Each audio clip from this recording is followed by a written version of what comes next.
તો વધુ એક મહત્વના સમાચાર પર નજર કરી લઈએ જે મહત્વના સમાચાર સામે આવી રહ્યા છે। અમેરિકા અને કેનેડા ટેરિફ વોરને લઈને સમાચાર સામે આવ્યા છે। અમેરિકાના પ્રમુખ ડોનાલ્ડ ટ્રમ્પે એક ઇન્ટરવ્યુમાં કહ્યું કે જ્યાં સુધી કેનેડા કેટલાક ટેક્સ નાબૂદ નહીં કરે ત્યાં સુધી અમેરિકા અને કેનેડા વચ્ચે ચાલી રહેલી વેપાર વાટાઘાટો આગળ નહીં વધે।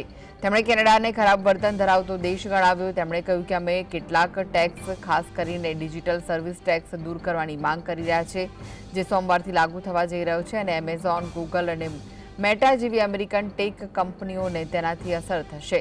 આ ઇન્ટરવ્યુમાં ટ્રમ્પે એ પણ ખુલાસો કર્યો કે તેમને ટિકટોક માટે ખરીદદાર મળી ગયો છે જે કેટલાક ખૂબ જ ધનિક લોકોનું જૂથ છે। હું લગભગ 2 અઠવાડિયામાં આ જૂથનું નામ જાહેર કરીશ। અગાઉ શુક્રવારે ટ્રમ્પે તેમણે સોશિયલ મીડિયા પ્લેટફોર્મ ટ્રુથ પર તમામ વેપાર વાટાઘાટો તાત્કાલિક સમાપ્ત કરવાની જાહેરાત પણ કરી જેમાં કેનેડાના ડિજિટલ સર્વિસ ટેક્સને અમેરિકા પર સીધો અને સ્પષ્ટ હુમલો ગણાવ્યો હતો।